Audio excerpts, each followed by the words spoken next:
Right. Hello, good evening, and welcome everybody to the penultimate Geography for Schools Q&A this term. Thank you so much for joining us. If you are on this incredibly balmy evening in the UK, if you wanted to conjure up the heat and humidity of Guyana, then this is perhaps the day to do that. Although Jay will probably tell us it's even hotter and even more humid in Guyana than it is here today. But I am delighted to be joined by Jay Mistry, who gave the most brilliant talk last week for us. Jay, thank you very much, and it's so nice to see you again. It's been a long time since we as colleagues have been able to catch up. Yeah, no, it's brilliant. And yeah, I mean, it's been more than a year, I think. So it's just really nice to see you. And yeah, and what a lovely opportunity, moment to have time together. Great. It's actually been really nice for me this term because I know over the past two terms, because I've been hosting all of these things, so I've got to see more of my colleagues than I think almost anybody else. So it's really nice to see you. And Jay, just so you know, what we typically do in these Q&As is I've got Facebook Live open here, so I can kind of monitor for questions, and we have a few people who have already tuned in and who are watching right now, and I'll feedback any questions that we've got from the audience. This, of course, will also go up on our Teachers Hub, so people will have an opportunity to engage with this material long into the future. But what I always ask our speakers to do is just to offer a couple of minutes resume of the lecture that they gave the week before. So Jay, over to you. Can you just remind me and remind those watching at home the kind of the key points from your talk, and we'll use those to build some questions. Yeah, I suppose my kind of starting point for the lecture that I gave last week is this, people have this kind of preconception that places like the Amazon have a lot of wildlife and, are kind of very rich in biodiversity. And what we see really is the flora and the fauna. And we very rarely see that anyone's living in those landscapes. And actually, a lot of people are living in those landscapes and have done for a very long time. And it's actually the people that are living in those landscapes that are maintaining those landscapes and maintaining that biodiversity. And so I was kind of like trying to put that across in the lecture, that actually what we see, particularly, and I've given you the example of the Ripanuni in Guyana, is what can be termed a biocultural landscape. So landscapes that's very much shaped by both the biodiversity and yeah, the high biodiversity in that particular region is because of the mixing of different water systems, the Amazon and the Essequibo coming together, as well as the people that live there and the different kinds of practices that they do. And we in kind of academic terms, or the way I've done my research, we kind of term these as community-owned solutions. So solutions that are very born and kind of governed by those people themselves. And those practices are kind of very day-to-day practices. They're kind of practices that maintain their livelihoods, but they actually also are done in a sustainable way that actually maintains the landscape and the biodiversity in that landscape. So I suppose that was the kind of main message I was trying to get across to the people watching the lecture, and then kind of giving some ideas of some of the kind of challenges that those landscapes are under, and giving you, talking about like mining, for example, road infrastructure, all these different kinds of development projects that governments try to do because they think it's going to bring in cash, or it's going to open up the area. Normally, we know it's not going to be a good result in the end. And what kind of benefits are those local people getting from those is questionable as well. And then trying to give some solutions of like what are kind of more appropriate kind of ways of development that could happen in those landscapes.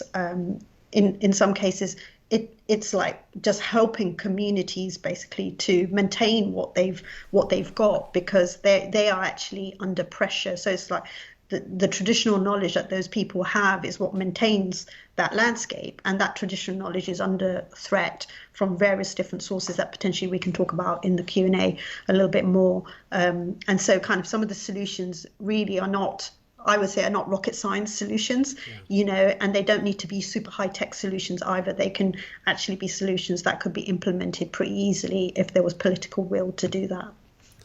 That's a brilliant summary, and yeah, it neatly maps out for us the different sections of your talk, and I want to pick up on elements of all of those. I mean, I think one of the really striking things about your talk, of course, was the title, the idea of a biocultural landscape or biocultural environment, and perhaps bringing together, and I think this happens at school a lot, the segmentation of human and physical geography into distinct bits. They're taught separately. People, of course, call themselves human geographers or physical geographers, but I think the really powerful thing about your talk is that you brought these two wings of our discipline together and show in this particular landscape that you can't separate out the human from the physical, that these two parts of our discipline are kind of work symbiotically, and or sometimes not symbiotically in the context of this environment, and that's both the root of some of the solutions, but also the root of some of the challenges that are being faced in the Rupununi area. Yeah, so I think, like you said, there is, I think, even in the way that if you look at some of the kind of strategies that different organizations, but the government also using in terms of developing the area, they are very kind of in their little silos or different, and they're not really taking more of an integrated approach to looking at it at a whole landscape level. It's kind of like, let's have a little intervention here, or let's try to build something here. Let's give the communities some more money so that instead of farming in the forest, they could start farming in the savannah. And it's also this lack of cultural understanding. So you think it's a technical solution that might, for example, I don't know, help reduce deforestation, without the understanding that actually the kind of swidden agriculture that they do, which is that forest farming that they do, is very sustainable if done in the traditional way. But with a loss of traditional knowledge, potentially that sustainable practice could start declining. So rather than introducing savanna farming, which is actually farming in the savannah, which is a lot more difficult because there's no nutrients in the savannah, you would have to pump it with fertilizers and pesticides. Instead of trying to advocate for that, would be better to actually try to encourage young people and other people to maintain their traditional knowledge of forest farming. So it's just, it's this kind of like lack of kind of, joining up the dots in a way, which is kind of like, you can say that at an academic level, human geography, physical geography, but it's actually even at that kind of, practical level or a policy level, there's very little joining up of the dots. Everybody's working in their own. Ministry of Agriculture is doing their own thing here. The Guyana Forestry Commission is doing its own thing there. The Ministry of Culture is doing its own thing there. And no one's really talking across to kind of think about these kind of integrated solutions. So when you say nobody's doing that, are there any organizations that you, I mean, obviously, you're developing thinking around this area. You did mention some civil society organizations and some indigenous rights organizations who do seem to be a bit more progressive in their advocacy work. I mean, is that where you have to look for those kind of slightly more enlightened solutions? And my next question would be, how do you take the knowledge that you are building and present that to, for example, the Ghanaian government, who presumably you would like to influence? Yeah. So for the first part of your question, I would say yes, it is definitely more, the indigenous people and the indigenous organizations that are kind of pushing that more. But I would say probably rather than kind of joining up the dots per se, what they are kind of really advocating is for land rights, because, for a lot of these organizations and indigenous groups, land rights is the biggest issue because, historically their lands have been taken away from them, and they've just been in terms of their resources and access to resources has basically just diminished smaller and smaller. So, for them, land rights is the big issue, and the big kind of advocacy and lobbying work that they do, both at the national level, but also through international partnerships and alliances, is for indigenous rights. That's at the forefront, because they see if they get rights to their land, then they can practice their traditional knowledge. I think there is a little bit of a kind of mismatch there, because I think there needs to be, at the same time as fighting for rights, is to make sure you're not losing that knowledge. And actually, we know globally, that Indigenous peoples and local communities are losing traditional knowledge at a very rapid rate. So you could be fighting for your rights to your land, but by the time you get that, you could have lost a lot of knowledge. So in a way, they go hand in hand. They both have to be done together. So I think the kinds of things that, from the work that I've done, and at the moment, actually, I have a project funded by the Darwin Initiative, which is a UK government funding for conservation and development. And the whole aim of this project was to develop a traditional knowledge national action plan for the government. So we've been working with the government, a number of government agencies, including the Ministry of Indigenous Peoples Affairs and the Environmental Protection Agency, but also with a range of Indigenous associations. And what we've done through this project is we've collected evidence from the ground, from the Indigenous communities themselves, on the kind of things that they feel would help them to maintain that landscape, those biocultural landscapes, what kind of practices, what kind of traditional knowledge, and kind of almost like kind of try to assess and develop like a baseline for traditional knowledge from communities themselves. So they kind of, we had a whole range of different aspects of traditional knowledge that we explored with them, and then they came up with kind of saying, okay, we think this is pretty good, this is pretty bad, this is like, so they had all this kind of like an assessment of the status, and then we used that plus various other things, such as using participatory video to be able to communicate and talk to decision makers and have a dialogue with decision makers around that knowledge and data that was collected by the communities themselves, to produce this traditional knowledge national action plan. So that action plan is trying to join up the dots a little bit at the national level between different sectors, and it's what it's trying to do is kind of see where is intervention really needed, like for example like language, Indigenous language, or whether it's kind of farming or whatever. So yeah, we've developed this action plan, and it went through a series of consultations over February and where are we now? June? Yeah, May June. This year. And we're just finishing that document off, and we're just putting in the consultation feedback from, so we developed this document that was based on the evidence that we gathered from the communities. And then because we couldn't obviously work with every single community in Guyana because there's quite a lot of Indigenous communities, we did it with a subsample in different bits of Guyana. And then to ensure that people got feedback and were able to feedback into this policy that was developed, we went back to a whole range of other communities to consult them about it.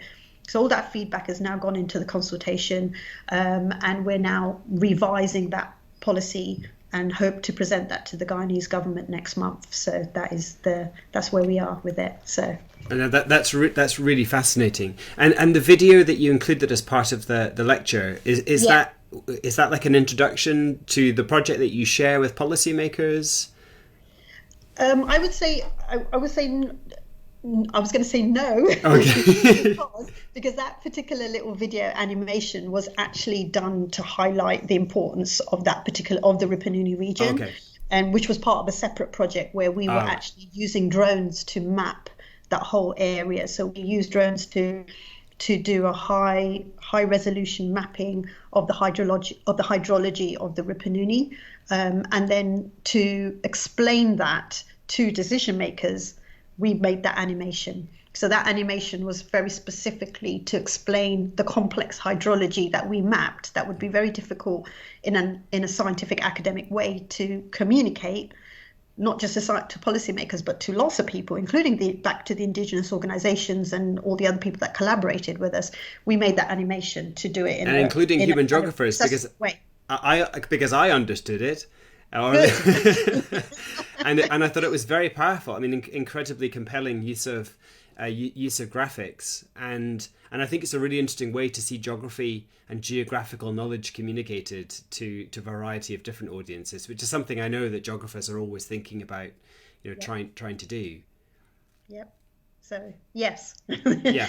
Did you want me to say something else about that? No, not at all. I mean, I'm just really struck by, I'm a human geographer, but I've been doing work with communities around the world, kind of getting them to take part in virtual reality filmmaking. So, I've been in Cyprus, in Colombia, the Falkland Islands, and in northern France over the past few years. And one of the things that we talk about is the idea of intangible heritage. and the way that so often organizations preserve the physical. They preserve buildings or like downed aircraft from conflict, you know, for example, because they're visually appealing. But what so often gets missed is the intangible heritage. And really what we're talking about there is knowledge. Yeah, exactly. And sometimes it does only take one generation, you know, 20-year gap for it not to be handed down from parents to children and then the next generation for that knowledge to disappear. And it's very hard to recover that after it's gone. Yeah, and in this particular case, in the Rupununi, I can't remember if I mentioned it in the lecture, but I would say probably the two main factors that are causing or have caused loss of knowledge, firstly, would be formal schooling. So in the past, so you think, where are the spaces of transmitting knowledge about the landscape? You know, those spaces would be on the farm, in the forest, in the savannah, you know, and people learn things while they do them. So it's kind of like practice by doing, or practice by watching and imitating. For example, if you're a young child, you might be imitating your parents in the way they might be like holding their bow and arrow, or the way they might be using their line and hook, or whatever it might be. So those are the kinds of things. And then when you got formal schooling, that kind of started, and they were, you know, indigenous groups were like put into the formal schooling system, then basically from nursery age, they kind of follow a similar schooling system to the UK. So I would say from about 5 or 6 years old, they enter into nursery school. And then, you know, they're not then participating in those spaces anymore, you know, because they're not accompanying their parents to those places anymore. And so, yeah, less and less. I mean, obviously they do it on the weekend, but over time it's going to become less. And especially as you get older, you know, you can imagine, I'm thinking about my own children who, when they were very little, were very happy to come to the allotment with me and muck around and eat food and try to plant things and look for ants and whatever it might be, and learn a lot of things, you know. Yeah. But as soon as they got into secondary school, you know, their interests changed, they wanted to do other things. And so their participation in that kind of diminished over time. And it's the same thing for these indigenous groups and young people there. They, you know, they want to be on the internet, they want to listen to music with their friends, they want to do other things, you know. So that's a similar thing. And when you've got school on top of that, then you lose the kind of time that there could be for that. So formal schooling has had a huge impact. And the second one would be religion. So, you know, they were introduced to Christianity kind of like in the early 1900s. And, you know, that has had a huge impact as well in terms of how they were told that some things that they did were bad or not good, and, you know, that things would happen to them if they did those things that they used to do, and kind of things. So there is a lot of the impact of like religion, particularly, well, I would say mostly Christianity, because that's been the kind of foremost, has had a huge impact on their traditional knowledge too. You know, it's quite interesting because they obviously still believe in a lot of things. So one of the really interesting things that they do is that they have these things called binas, Right. and binas are like charms. And so, like, it's like a charm that you can use for many things. So if you want to get a girlfriend or a boyfriend, you might use a bina to kind of charm them into being your boyfriend or girlfriend kind of thing. And it's usually an animal or a plant that is Right. used to do it. So, but also things like harvest. So if you want to have a good harvest, then you might do a bina for that, or you might do a harvest to make sure that your fishing trip is successful. And so, so there's still these things part of their cultural practices that they still maintain, but in a very, I would say, they won't tell you up front that they necessarily do them. It's only when you get to know them after a long time that you hear them talking about it more freely, and you realize that actually they're still practicing a lot of things that maybe Christianity had said wasn't very good to do. So, That's really interesting. So they now practice a kind of slightly hybrid kind of culture or religious kind of lifestyle, where Christianity has largely implanted itself, but these pre-Christian contact elements are still practiced. Yeah. Albeit quietly sometimes and subtly. Correct. Yes. That point about schooling that you made, and the kind of the tension that introduces, because on one hand, you know, we talk about education as being one of the sustainable development goals and one of the kind of the rights and one of the ways that development is measured, you know, around the world, access to education, and it strikes me that, you know, it's a laudable and commendable and universal right that has been established now, I think, in global thinking. But equally, that can have very practical effects on the kind of exposure, as you say, to traditional culture and lifestyle, and indeed the success of sustainable living in in environments such as this. And it made me also think about, the point that you made, the single road from Georgetown. Yes. That's been talked about being tarmacked for years and years, and clearly many people would see a tarmacked road as, inverted commas, development. Yes. But equally, that would open up this area for greater exploitation by mining companies, etc., etc. So these two things seem to represent a similar kind of tension between what you might think of as development, but equally development leading to the loss of something that is to be cherished and supported and sustained and looked after somehow.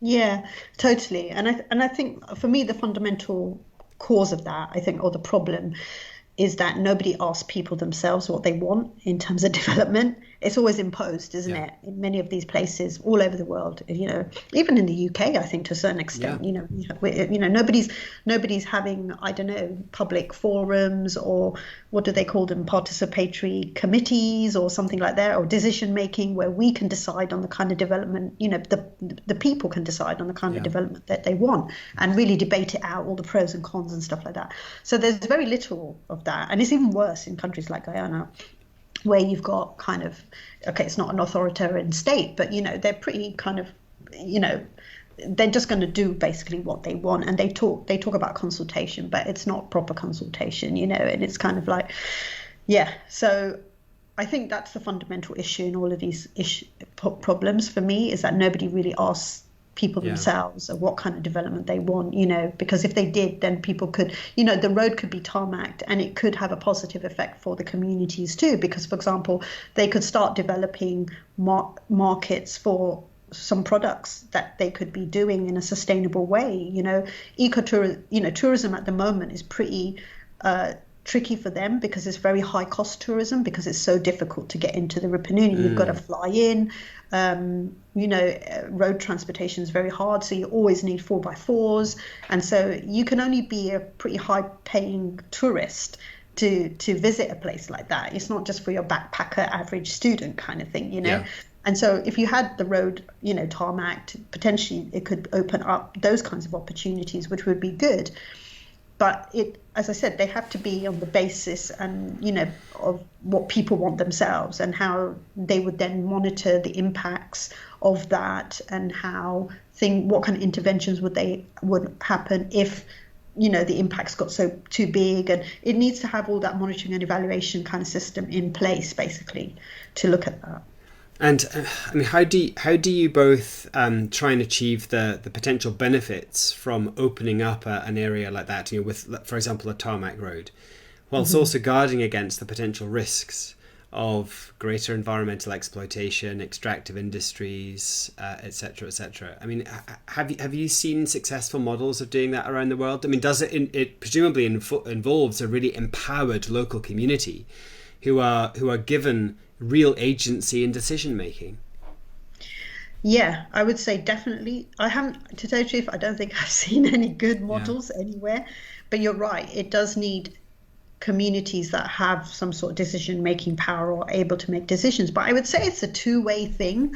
I think, you need that at the kind of on the ground, but at the national level, you've got to have some sort of good governance as well. And, you look at Guyana and you look at something like Transparency International, that is looks at the governance of countries worldwide, and you can go online and look at their website and look for Guyana under there and see what kind of governance it's been rated, and it's not very good, in terms of lots of different things, but particularly corruption. So, a lot of mining ventures, logging ventures, sometimes are very closely associated with ministers' children, ministers' cousins.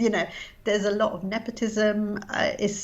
So I think, for me, that's the fundamental issue, is that you can empower the community as much as you want, but it's always going to be at the kind of bottom line is that if the government is pretty corrupt, then they're just going to be able to come in and just kind of literally tarmac the whole place. You know what I mean? Yeah. Just flatten it. So, because they have that power to do so, because there is a lot of corruption. So, and I don't know if you know, and I think I mentioned it in the lecture, but Guyana has recently found petroleum offshore.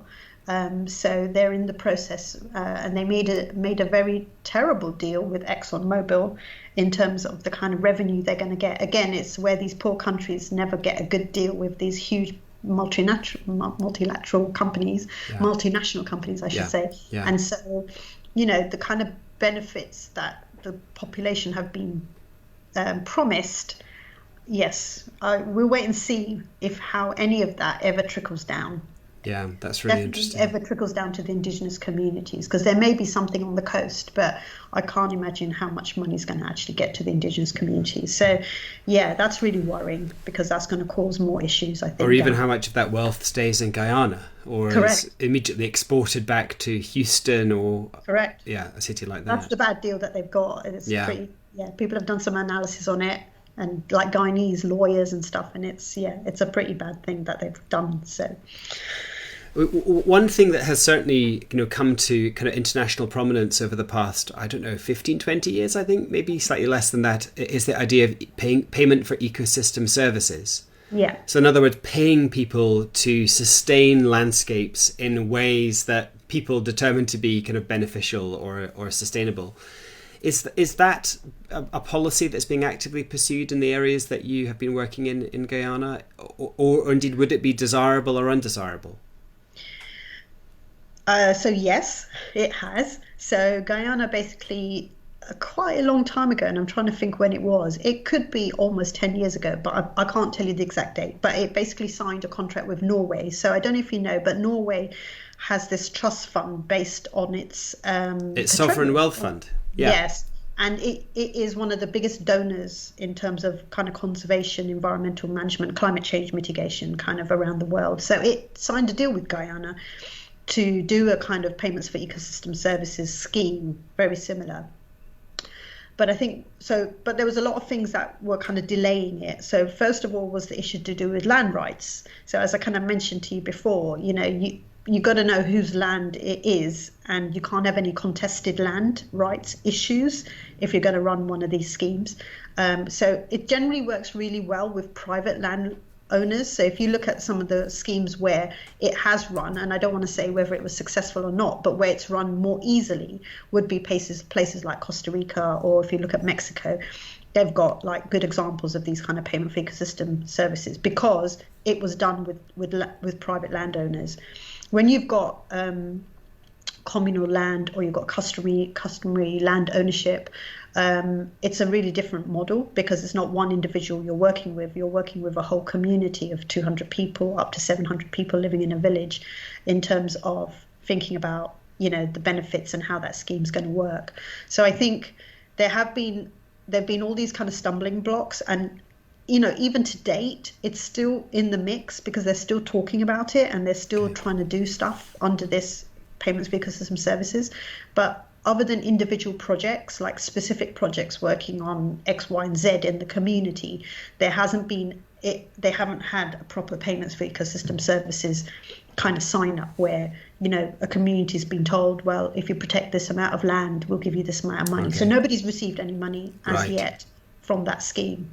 And that was the scheme that I think you mentioned something like maybe 10 years ago. It was around that. It's been there for a long time. I can't remember the exact time frame, but at least 8 years, I think it's been around.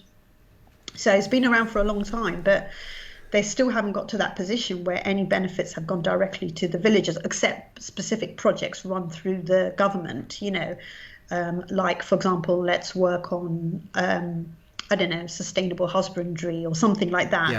So they've got like these mini development projects that they run for specific, but they're all short term. So and they all sound really great until the funding finishes, and then people are left with a couple of pigs, and they think, okay, what do we do with these now? Let's eat them. That's the end of that. That's the end of the sustainable business, because that's it gone. It's so it's kind of like, and again, it's because nobody really asks people what they want, And the government is not so transparent and is very slow in doing things like land rights, and so I'm not sure. And personally, I'm not a big fan of payments for ecosystem services because I just think that this whole idea of commodifying nature is a slippery slope into just kind of like business as usual capitalism that's actually destroying the environment, you know. So what's the difference between that and what those, you know, ExxonMobil's doing, for example, you know?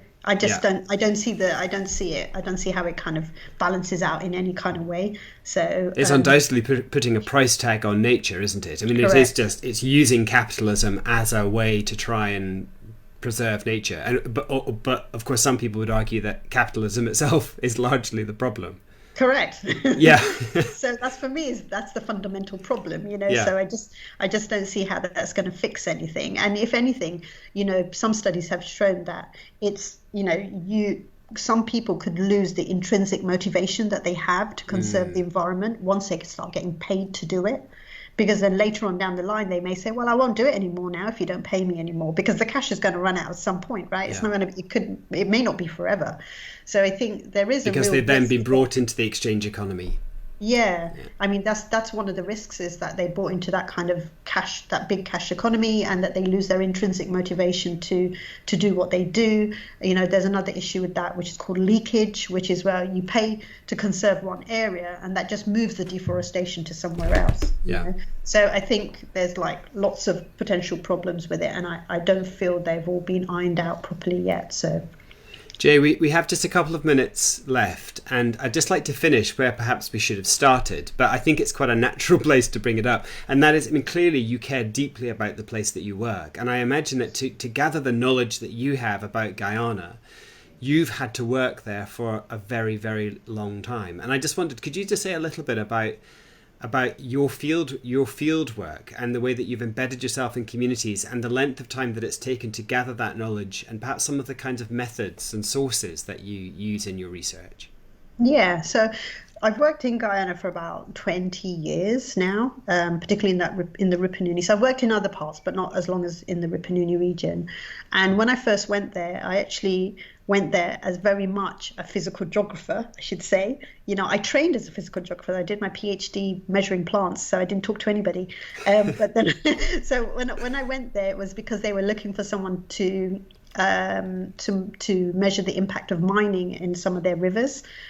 So myself and a few colleagues of mine, we went together as an expedition from the Royal Geographical Society expedition, actually, and we went to monitor the water quality using these little mini tests that you could do in the field and whatnot, with lots of little equipment and technology and whatnot.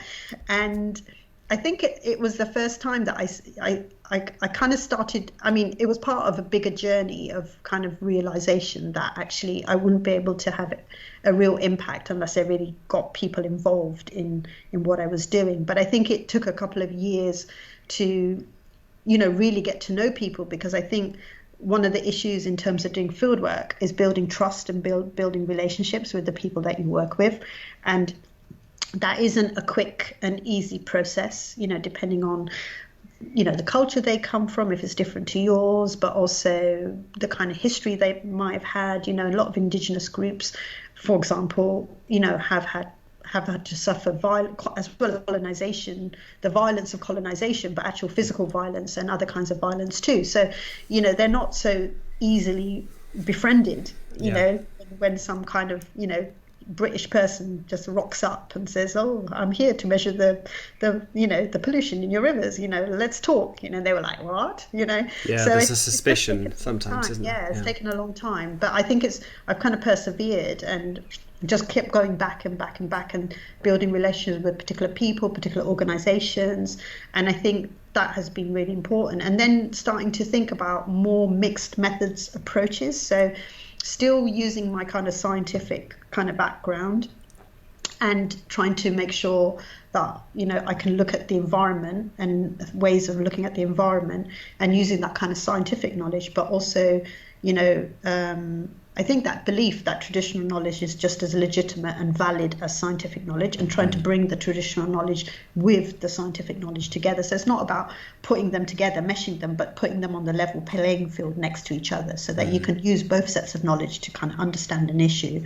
So I think that's the kind of thing I've done. And to understand traditional knowledge can't really be done with scientific methods generally. So kind of using more kind of participatory approaches that build on local people's or indigenous people's worldviews. So I've used a lot of video, as you know, and I've pointed to some of the videos to people if they'd like to watch some of them.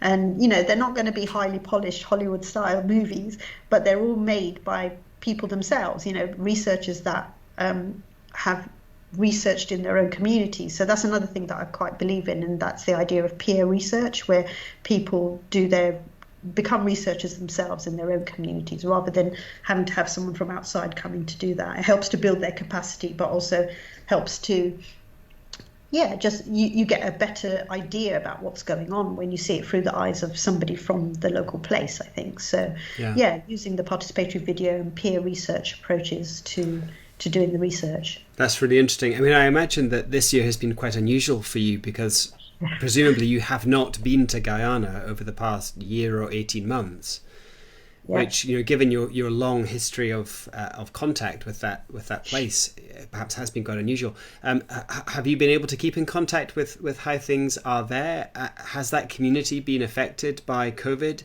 I mean, we talk about the kind of the environmental challenges of climate change, increasing aridity in this environment, but what about things like COVID? How has that affected the community that you work with? Yeah, so just to say, first of all, I haven't been able to go to the field, but, you know, I think it's because of those relationships that I've built that I've managed to keep in touch with them and communicate with people, and also, you know, working through local organizations. So, you know, they've continued to do work on the projects that I lead. You know, even obviously there was a time when they couldn't because they had lockdown too, but since then they've been able to, when things open, they've been able to continue working. So that's been really good. But yeah, the community, I mean, in the Rupununi there have been, and the rest of Guyana, indigenous communities have been affected by COVID. And I think I actually got a small 3-month project from the Darwin Initiative. It was like a COVID rapid response little grant just to see whether we could see what impacts potentially there were. And it's really interesting because it's like there were impacts, but there were opportunities as well. Because you remember I talked about those spaces where young people couldn't, because they went to school. So school was shut. So basically everybody was spending time with their family. And because of that road going through the Rupununi, they felt very vulnerable because people were still being allowed to travel down that road. So a lot of the communities along the road, but also people further back in, they just basically all retreated to the forest. So they all went to the forest into their farms and they lived on their farm. Some people still living on their farm. They just went off and just decided to leave the village and go to the farm just to be out of, you know, didn't want to be with anybody. And it was just, they kind of revived farming, realised a lot of people who had left farming, or because they've got a job like a teacher or health worker, or they're doing other kind of labourer jobs, maybe didn't have enough time for farming as much as they did before, but they've all gone back to farming because they all lost their jobs or they couldn't work. So there was a kind of like a huge revival of farming, which was really interesting.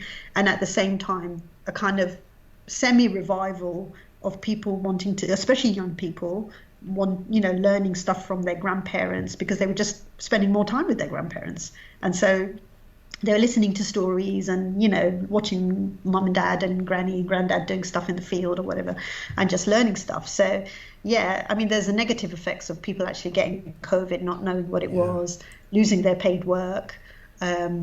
There's always going to be those negative effects. But at the same time, I think there were these opportunities that came up that hopefully it'll be interesting to see whether they last, you know, whether people realise that actually this is one crisis and we were able to respond. And in the future, there could be other kinds of crises that come along. And, you know, how resilient are they to be able to respond to that and to realise that they need their traditional knowledge because that's what they've had to fall back onto for surviving during COVID. That's really interesting because, of course, we have seen in this country, haven't we, people moving out of cities. There's apparently Devon and Cornwall house prices are skyrocketing. I mean, that's partly because people want to work remotely now. But I mean, I think a lot of people were looking at allotments. People were growing things in their gardens in the UK over the past year. We've had our own kind of mini revival of kind of domestic horticulture. Yeah. Do you think this is sustainable in Guyana? Do you think people will, as soon as the economy opens up, flood back into towns and resume those kind of more transactional jobs, or is there the possibility that this could reignite that interest in those traditional practices? Yeah, I think it's a tricky. I can't say yes or no to that. Yeah. It's really hard for me to say because, as I said to you before, because they've got formal schooling now. Just to give you that example, formal schooling. It's a legal necessity. Yeah, but their parents, for example, parents need to buy uniforms. They need to buy books. They need to. It's not. They have no government support generally to do that. There's no kind of welfare scheme like we have in the UK. So people are expected to come up with that. You go to some schools and some children don't have shoes because parents don't have the funds to buy shoes, right? So, there are the costs involved, for example, just in formal schooling, as apart from anything else. So people need cash from somewhere to be able to pay for that. They can't do it in any other ways. So they have to find a little bit of a job somewhere to get a bit of cash. So I think people will return to certain jobs because they have to. They've got no choice because otherwise they won't be able to do certain things like send their children to school. So I think they will do that. But hopefully, that realization, which was quite interesting in the little project that I told you, and we made some videos from that, which are on that website, will be on that website very soon as well. The same website I put on the resources, the COVID resources will be on there too. You'll see where people talk about, their traditional knowledge and going back to farming. And so we'll see whether there may be a group of people that will maintain that. And I think that'll be the same in the UK. Everybody went to get an allotment or started gardening. It won't be all of those people that will continue that into the future. I think there'll be a small proportion. Yeah. Jay, that seems to me to be the most perfect place to finish. Thank you so much for everything that you've shared with us this afternoon. If you could just hold on for 1 second, because what I also want to do is just to highlight that next week we have the next lecture in the series, and that's coming from Klaus Dodds, who's going to be speaking about Arctic geopolitics. So there we have the details of that on the 21st, and of course there will be a live Q&A the week after.